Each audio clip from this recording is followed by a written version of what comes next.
Hey! What? The lift wasn't working and he was in pain, so I tried to lift him on my own. Yes, it's bad. I'll need help. Can I help you with that? No, I'm good. Thanks.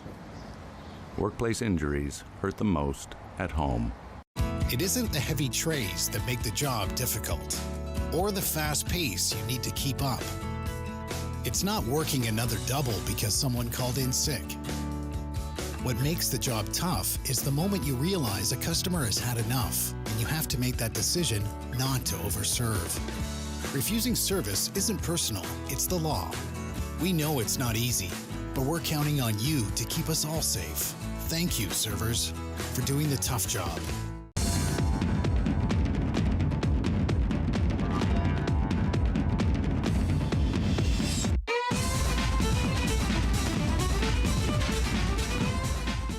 Hello everybody, my name is Jason Piercey and this is Out of the Fog. Tonight's episode, well first of all, it's the new year. Happy New Year. Thanks for coming back. Tonight's episode is all about three awesome, amazing, talented and diligent women who are very good at what they do and have great stories to tell. So we're going to talk to Jen Shears. She is an avid hunter, environmentalist, entrepreneur, and she's making a TV show. So that's cool. We're going to talk to her, and then we're going to talk to Jenn Brown from the St. John's Women's International Film Festival, and Ruth Lawrence, who is a filmmaker and just won a massive award. All of that stuff is coming up on tonight's episode right after this.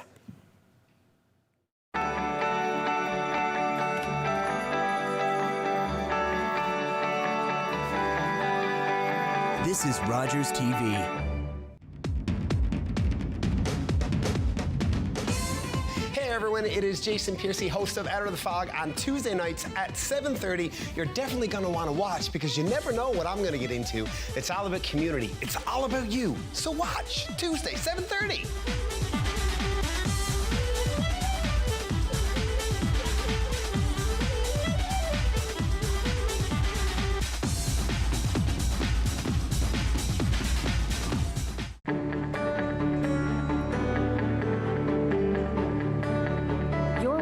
Rogers TV, St. John's. Welcome back to Out of the Fog. I don't know how exactly to introduce you to Jen other than to say, hey, this is Jen. Jen Shears. Hello. Thanks for coming out. In structuring this conversation so that our audience can appreciate everything that you do, I'm just gonna list some stuff. Okay. Okay? Okay. So we'll try not to make it awkward.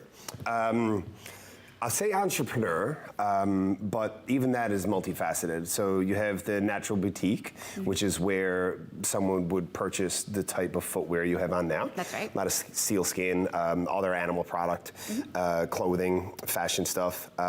You're also in the tourism business. Yes. Accommodations out in Rocky Harbor. That's right. You are an avid hunter. I sure am. And also working on a television show related to that.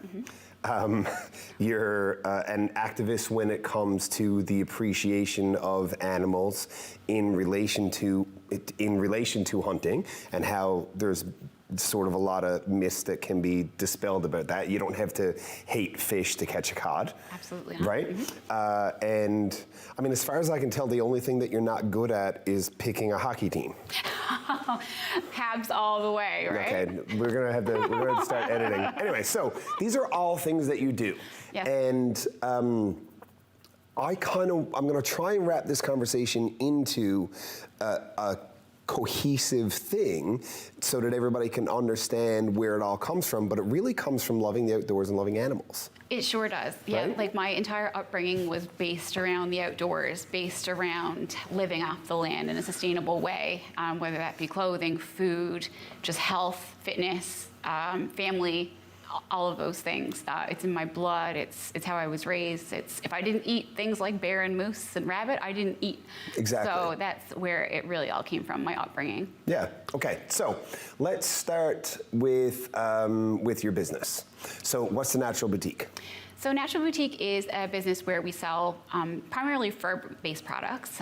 Fur is a renewable resource, it's biodegradable, and with my background, both personally and in terms of my education and environmental biology, that's important to me. We know about all the issues with plastics in the world and in the oceans, and biodegradable products and sustainability is where it's at. So that's what that's about. It stemmed from our wildlife museum in Rocky Harbor, which stemmed from a taxidermy business in Rocky Harbor. See, these are more things that I missed. Like I ran out of fingers when talking about all the stuff that you do, and I missed environmental biologist, and I missed taxidermist, and mother and wife, and right. Totally. Anyway, sorry, taxidermy business, wildlife museum.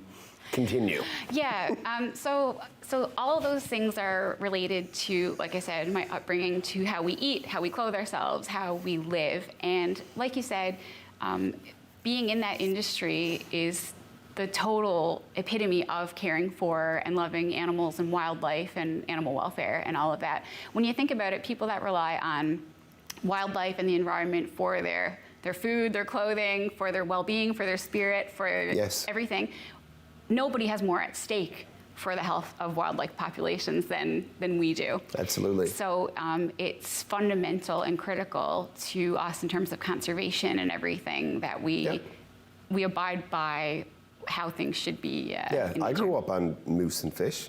For sure. And if you think about death in nature, it's cruel. Wild animals don't grow old and live painful, peaceful, pain-free, peaceful deaths. Yeah. They get chased and eaten alive by And when a pack of wolves haul down an elk, totally, they do it a lot more messy than you do with a rifle. Totally, yeah. So my priority is always like a quick, ethical shot. Training so that I can deliver that, and when the animal doesn't know you're there and it's out quickly, like that's all I could ever hope for. And then to put the animal to good use, that just feeds my belly, feeds my soul, feeds my family and my community. So it's important to me. If you're okay to go through a drive-through and get a burger, you don't have a right to be on your Instagram page talking about you having your daughter on a hunt, because that is a way cleaner, way more respectful way to harvest so that your family can be fed. Totally, I fully agree. And so when I get hate online, which I do get a lot of, I have it coming at me from every direction, with fur products, with hunting and stuff. I'll typically try to go into the profile of the person who is, attacking me or threatening me. And usually within the first 3-4 pictures, they're sitting there with chicken wings or with a steak. And I'm just like, for me, that's the epitome of hypocrisy. It is. And even folks who are vegan or vegetarian, I think that they don't understand the full scope of where their food comes from. Even on farms, there are animals killed all the time to protect the crops and everything. In the transportation, when you ship it from foreign countries, animals in shipping lanes get killed. Everything that dies when a crop is sprayed. Totally. When the land is clear cut, it destroys animal habitat. So it's. I think the way we live is a lot more holistic, a holistic understanding, an appreciation of what it took for your meal to get to your plate, and any impacts after. Like if you get your blueberries from a foreign country in a plastic container, what happens to that after you're finished with the blueberries? And who picked the berries? Exactly, that's right. You got it. That person was leveraged. Totally. That's the word for that too. Somebody was abused to pick the berries. Yeah. And I use that same thought process, with our fur products. So people come to our store protesting all the time, and they're covered in typically oil-based, non-biodegradable synthetics. So if you think about where those products originated from that they're wearing, from the origin to thousands of years after they're discarded, it only makes sense to me that using renewable, resource-based, biodegradable products and all that is the way we should be going. It's all carbon. You go back far enough, it's all organic matter. Exactly. If you go back far enough, right? And you're just doing it sooner in the process. That's right. And for me, knowing how not only where the animal came from, but how it lived, how it died is important to me. And when you log out the meat on your back from the mountains, you appreciate every bite. I imagine you do. So it gives you a whole appreciation of what it took. And even now we're taking it a step further. We're raising hens to have our own eggs. Oh, amazing. So then anything we do have left over, we feed to the hens so that we'll get eggs out of it. That's Aspen, our daughter's little project. Cool. So yeah, we're trying to stretch it as far as we can and make it as renewable and as sustainable as we can. So, have you thought about like farming at all? Because it seems like it's close. It is like close. in thought process. It's close to the same sort of thing. Yeah, I have so much respect for farmers. Some of them do get a bad rap, but there are many, most of them, who do it really well and do it right. But I know how time intensive and how difficult it is, so it's not something that I think I could do justice to. See, that's really interesting to me, because we were having a conversation. I think you said you were in Alberta when you were on your sheep hunt. Yes. And you were watching like a herd of sheep just cross back and forth over this thing for 6 days. For 6 days. And then before you made a move on anything at all. And but you can say that farming is time intensive. And I'm like, hold up. So like and the audience knows this, I've got a significant case of adult ADHD, and there's not enough Ritalin in the world that will get me to sit still and watch sheep walk back and forth for 6 days. There's no way I could do that. Right, so I totally get that, and even a lot of hunters themselves probably wouldn't be able to plank their asses down on a mountain and watch sheep for 6 days waiting for an opportunity. But if you think 6 days for a hunt, you're talking 6 months for a farm. Yeah. And that's daylight till dark and beyond. Yeah. Let's talk about your television show. Because, I mean, why not, right? Why not? Yeah. So for a few years, I've had a profile online for a few years, just showing my lifestyle, living off the land and everything. Yep. And I've been approached by a few people that said, you need to do a show or something, Jen, put it on YouTube or do this. But I was just I had an aversion to it. No, I'm just doing my own thing. But then it came to a point when someone reached out and said, Jen, it's ridiculous that you're not doing something more with the adventures you're going on. Yeah. And so Carrie and I talked about it, and we were like, we're doing some pretty epic things, whether you harvest an animal or not, just being up in the mountains. I was on 3 sheep hunts last year. I spent over 40 days in the mountains of the Yukon and Alberta, never saw a legal ram. So up to here in snow in August, prepared for summer weather. Yeah. And we were like, all the adventures we have, all we have is a few phone photos and video clips that we don't do anything with it. So if anything, we can sign on to this show and record it and have it put together properly. And so Aspen, when she's not with us, or our grandkids someday can say, look what Nan and Pop did when they were in their prime, Yeah. To have something cool like that is not about the fame or anything. No. It's about having something put together that you can show your offspring to show them what you're at. You can tell the story about this day or a story about this day to people, but until you can see it and feel like you're there, it almost doesn't do it justice. So by having that piece put together. Cool. If you could give a message to people who are watching who might misunderstand your lifestyle, how would you deliver the message to people? Yeah, what would you say? Totally. I would just get people to take a step back and think about where their food comes from and how their interactions might impact animals as well. For hunters, like I said, no one else has more at stake than those who rely on wildlife for their clothing and their health and their food.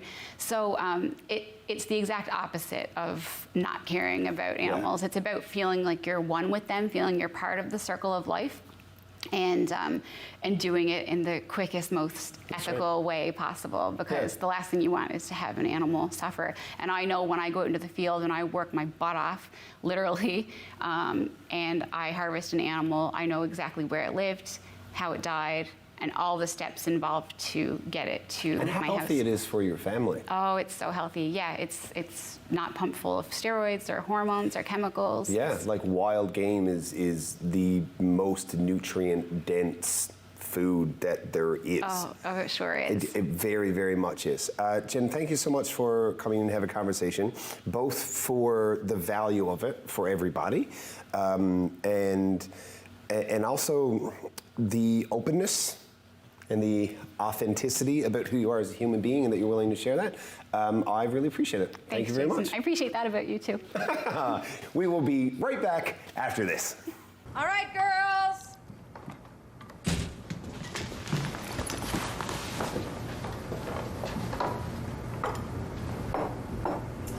Mom, you said it's played again.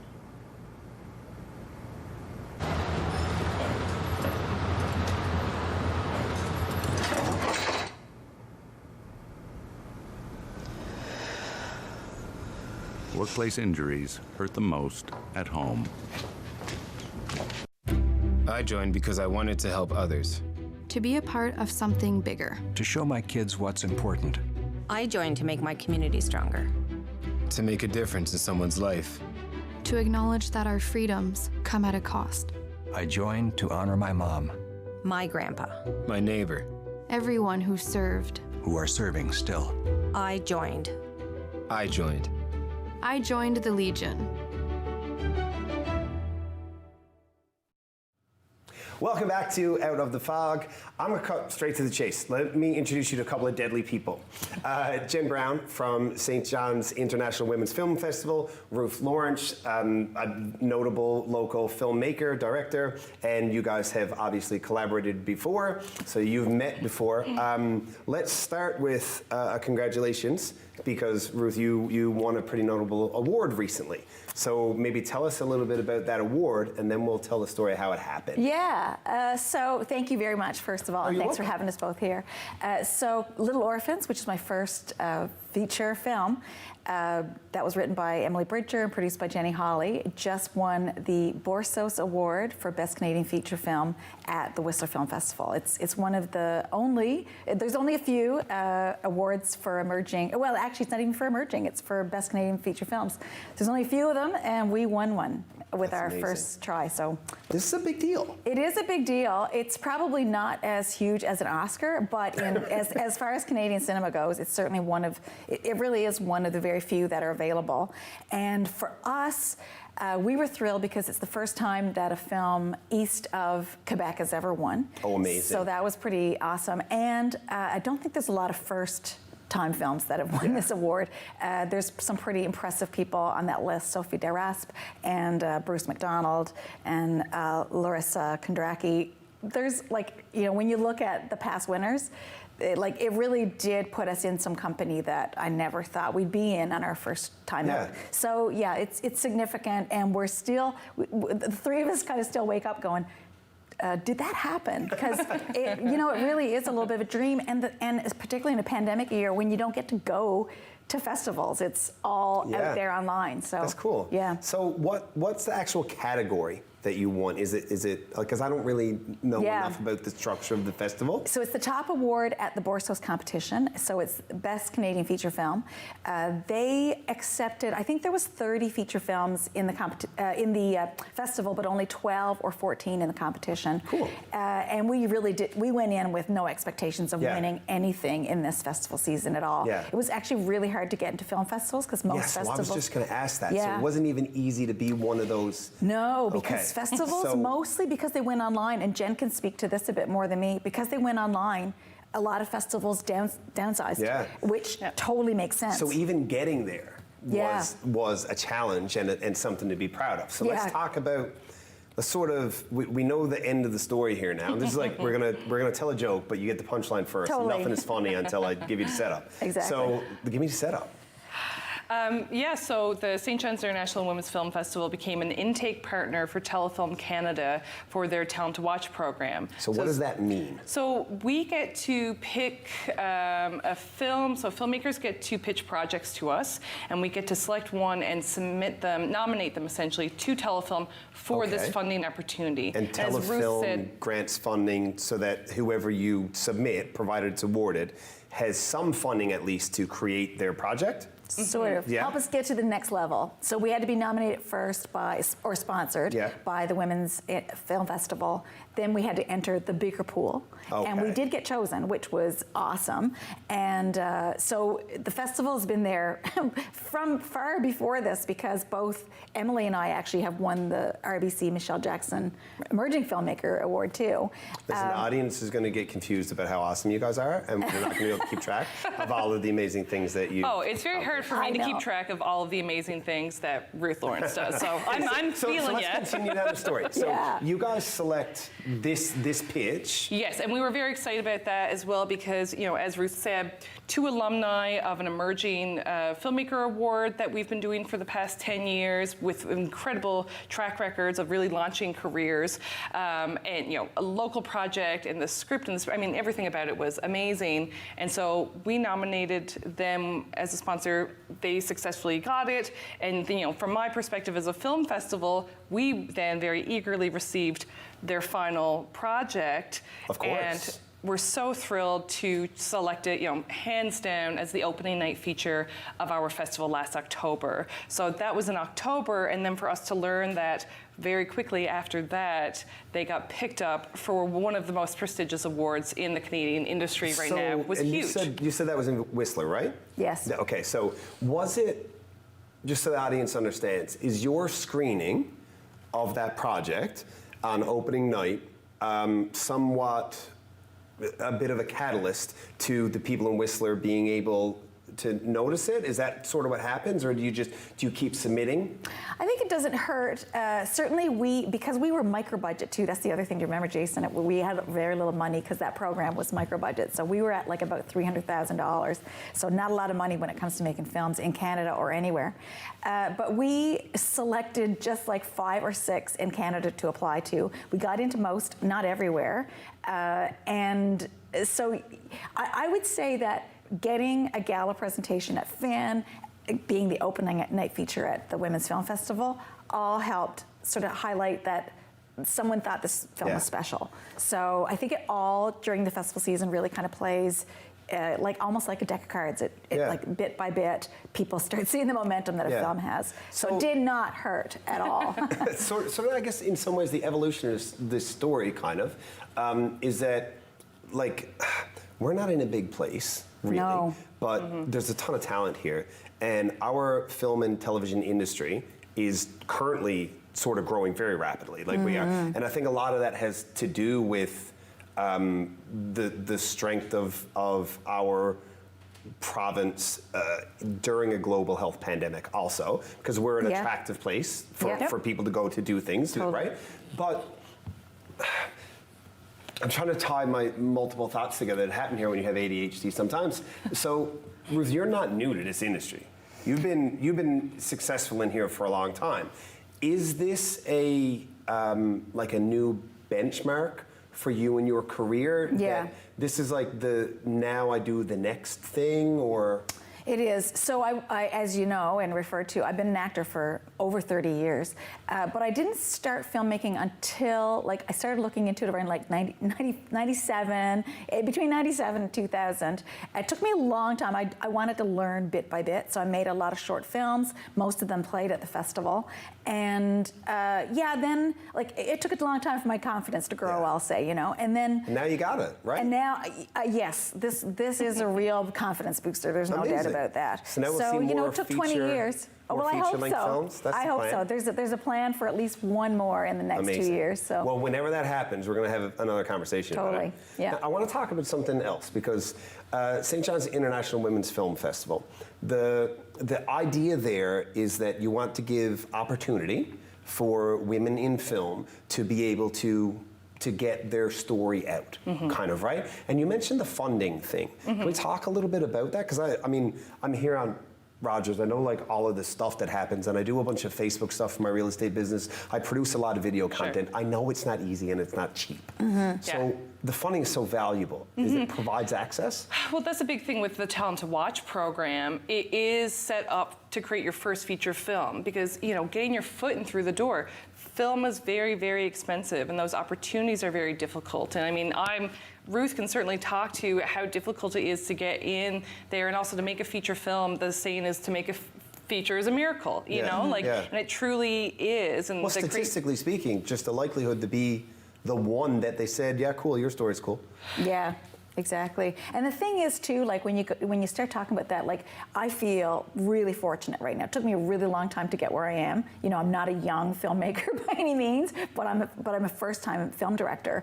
And now I look at it and go, and Jen and I have talked a lot about this, like where's the next access? Like who needs access next? And certainly there is so much work to do.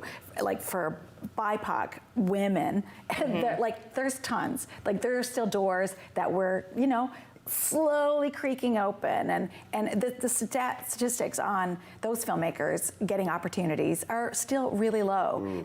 Across Canada, we're an anomaly in Newfoundland. We really do have amazing success with female filmmakers. Well, that's on the in a lot of ways on the back of the festival, right? Because I remember when we spoke about that before. You're the oldest women's film festival. We're one of the oldest in the world, the longest running in Canada, and that's because of people like Ruth and our community in our province, just decades of building it. And it's the talent here. It's this sheer force that, you know, we really stand out, and people across the country really want to know what's in the water here, because the talent that comes out and how creative people can be to make really good work happen is amazing. And again, Ruth is such a prime example of that, and how much work you need to put into it to, you know, get the success, and how very well deserving, to say the least, Ruth and her entire team is to have this. So, you know, the Women's Film Festival is really there to celebrate and showcase that. Well, maybe our province is to women's film what the province of Ontario is to World Junior Hockey players.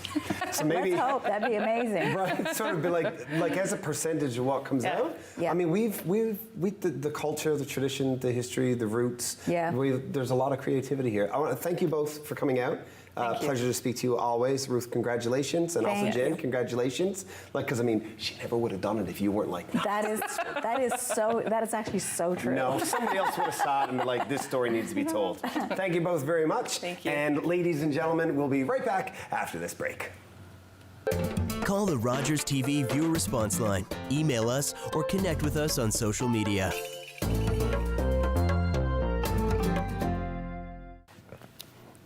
Welcome back to Out of the Fog. I had fun tonight. These are such valuable conversations, such good conversations. We learn about who people are. We learn about the things that are important to them. We learn about where they come from and the hard work that goes into their accomplishments. After the conversation was over, I was talking to Ruth, and she was really happy that I was able to put in there that a lot goes into this, and there's a lot of effort that has to be made to get there. So if you are an aspiring filmmaker or an aspiring hunter, or you want to open a store, or you want to do whatever, it's not a short-term process. It takes a long, long time to become an overnight success. Thank you so much for watching, and we'll see you guys again in 1 week. Call the Rogers TV viewer response line, email us, or connect with us on social media.